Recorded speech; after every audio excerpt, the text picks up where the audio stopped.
ವಿದ್ಯಾರ್ಥಿ ನಾಯಕರಿಂದ ಒಂದು ದೊಡ್ಡ ಹೋರಾಟ ನಡೀತು. ಬಸವಲಿಂಗಪ್ಪನವರು ಒಂದು ದೊಡ್ಡ ನಮ್ಮೆಲ್ಲ ನಾಯಕರಾಗಿದ್ರು ಅವತ್ತಿನ ಕಾಲದಲ್ಲಿ. ಅವತ್ತು ಇಲ್ಲಿ ವಿಧಾನಸೌಧ ಎದುರುಗಡೆನೆ ಈ ಸಂವಿಧಾನದ ಮಹಾನಾಯಕ ಬಾಬಾ ಸಾಹೇಬ್ ಅಂಬೇಡ್ಕರ್ ಪುತ್ಥಳಿ ಇಲ್ಲೇ ಆಗಬೇಕು ಅಂತೇಳಿ ಅವತ್ತು ಸೂಚಿಸಿ ಗುಂಡರಾಯರ ಕಾಲದಲ್ಲಿ ಇಲ್ಲಿ ಅವತ್ತು ಪ್ರತಿಮೆಯನ್ನ ಪ್ರಾರಂಭವನ್ನ ಮಾಡಿ ಇದು ಅಂಬೇಡ್ಕರ್ ವಿಧಿ ಅಂತ ಹೇಳಿ ಹೆಸರನ್ನ ಇಟ್ಟಿದ್ದು ನನಗೆ ಈಗೂ ಕೂಡ ನನ್ನ ಮನಸ್ಸಿಗೆ ಬಹಳ ಅಚ್ಚರವಾಗಿ ಇವತ್ತು ಉಳ್ಕೊಂಡಿದೆ. ಈಗ ನಮ್ಮ ಮಿತ್ರರಂತ ಮಾದೇವಪ್ಪನವ್ರು ಹೇಳಿದಂಗೆ ಬಹಳ ಚೆನ್ನಾಗಿ ಪ್ರವಚನವನ್ನ ಮಾಡ್ತಾರೆ. ಮುಂದಕ್ಕೆ ಅವ್ರನ್ನೇ ಎಲ್ಲ ಕಡೆನೂ ಕಳಿಸ್ಬೇಕು, ಪ್ರೊಫೆಸರ್ ಆಗಿ ಕೆಲಸ ಮಾಡಲಿಕ್ಕೆ ಅವಶ್ಯಕತೆ ಇದೆ. ನಮ್ಮ ದೇಹ ಸತ್ರು ಭಾರತ ಸಂವಿಧಾನದ ರೂಪದಲ್ಲಿ ನಾನು ಬದುಕಿರ್ತೇನೆ ಅಂತ ಹೇಳಿ ಏನವ್ರು ಘೋಷಣೆಯನ್ನು ಮಾಡಿದ್ರು ಅದನ್ನು ಯಾರು ಕೂಡ ಇಲ್ಲ ಅಂತ ಹೇಳಲಿಕ್ಕೆ ಸಾಧ್ಯ ಆಗಲಿಲ್ಲ. ಇದು ಶಾಶ್ವತವಾಗಿ ನಾವೆಲ್ಲ ಉಳಿಸ್ಲಿಕ್ಕೆ ನಾವೆಲ್ಲ ಹೋಗ್ತಾ ಇದ್ದೇವೆ. ಸೊ ಮುಂದಿನ ಜನಾಂಗಕ್ಕೆ ನಾವು ಏನ್ ಕೊಟ್ಟು ಹೋಗ್ತೀವಿ ಅನ್ನೋದು ಗೊತ್ತಿಲ್ಲ. ಆದರೆ ಅವರ ಜನತೆಗೆ ನಮ್ಮ ಸಂವಿಧಾನವನ್ನು ಅರ್ಥ ಮಾಡಿಕೊಳ್ಳುವಂತ ಒಂದು ಶಕ್ತಿ ಮತ್ತು ಜ್ಞಾನವನ್ನು ಉಂಟು ಮಾಡಿದ್ರೆ ಇದೇ ನಮ್ಮ ಬದುಕಿಗೆ ಒಂದು ದೊಡ್ಡ ಸಾಧಕ ಆದಂಗೆ ಆಗ್ತದೆ ಅಂತೇಳಿ ನಾನು ಭಾವಿಸ್ಕೊಂಡಿದ್ದೇನೆ. ಧರ್ಮ ಮನುಷ್ಯನಿಗಾಗಿ ಒಂದು ಮುಖ್ಯ ಅಲ್ಲ, ಮನುಷ್ಯನಿಗೆ ಧರ್ಮಕ್ಕಾಗಿ ಅಲ್ಲ. ಸೊ ಅದರಿಂದ ಧರ್ಮ ಒಂದು ಕಡೆ, ನಮ್ಮಲ್ಲಿರುವಂತ ನೀತಿ ಒಂದು ಕಡೆ.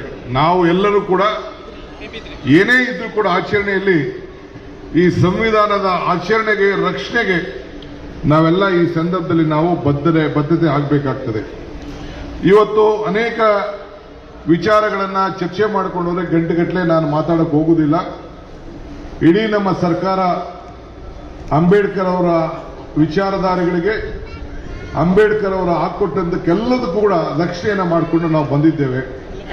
ಹಿಂದೆ ಸಿದ್ದರಾಮಯ್ಯನವರು ಮುಖ್ಯಮಂತ್ರಿ ಆಗಿದ್ದಂಥ ಸಂದರ್ಭದಲ್ಲಿ ನಮ್ಮ ಆಂಜನೇಯ ಸಮಾಜ ಕಲ್ಯಾಣ ಇಲಾಖೆಯ ಮಂತ್ರಿ ಆದಾಗ ಏನು ಬೆಳಗಾಂ ಅಧಿವೇಶನದಲ್ಲಿ ಜನಸಂಖ್ಯೆ ಆಧಾರದ ಮೇಲೆ ಏನು ಒಂದು ಆಂಧ್ರ ಪ್ರದೇಶ ಆದ ಮೇಲೆ ನಾವೇನಾದ್ರು ಒಂದು ತೀರ್ಪನ್ನು ತೆಗೆದುಕೊಂಡಿದ್ರೆ, ನಮ್ಮ ಕಾನೂನನ್ನ ತಿದ್ದುಪಡಿಯನ್ನು ನಾವು ಮಾಡಿಕೊಂಡಿದ್ರೆ ನಮ್ಮ ರಾಜ್ಯದಲ್ಲಿ, ಅದು ಸಿದ್ದರಾಮಯ್ಯನವರ ಕಾಲದಲ್ಲಿ, ಕಾಂಗ್ರೆಸ್ ಸರ್ಕಾರದ ಕಾಲದಲ್ಲಿ ಅನ್ನೋದನ್ನು ನಾವು ಯಾರು ಕೂಡ ಮರೀಲಿಕ್ಕೆ ಸಾಧ್ಯ ಇಲ್ಲ. 37,000 ಕೋಟಿ ಆವತ್ತಿನ ಕಾಲಕ್ಕೆ ಕೇಂದ್ರ ಸರ್ಕಾರ ಸಮಾಜ ಕಲ್ಯಾಣ ಇಲಾಖೆಗೆ ಬರೀ 80,000 ಕೋಟಿ ಇತ್ತು.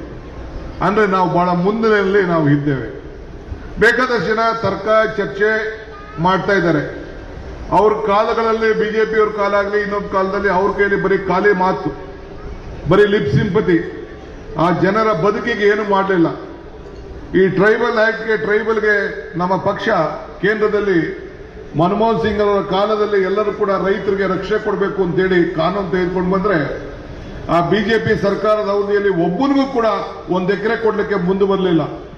ಆದರೆ ಮುಖ್ಯಮಂತ್ರಿಗಳು SC ಇರ್ಬೋದು, ST ಇರ್ಬೋದು, ರೈತರು ಇರ್ಬೋದು, ಎಲ್ಲರೂ ಕೂಡ ಯಾರು ಫಾರೆಸ್ಟ್ ಇಲಾಖೆಯಲ್ಲಿ ಇವತ್ತು ಕೂಡ 116 ವರ್ಷದಿಂದ ವ್ಯವಸಾಯ ಮಾಡಿಕೊಂಡು ಬದುಕ್ತಾ ಇದ್ದಾರೆ, ಯಾರನ್ನು ಕೂಡ ಒಕ್ಕಲು ಏಳಿಸಬಾರ್ದು ಅನ್ನೋ ಒಂದು ಸಂದೇಶವನ್ನ ಈಗಾಗಲೇ ಅಧಿಕಾರಿಗಳಿಗೆ ಕೊಟ್ಟಿದ್ದಾರೆ.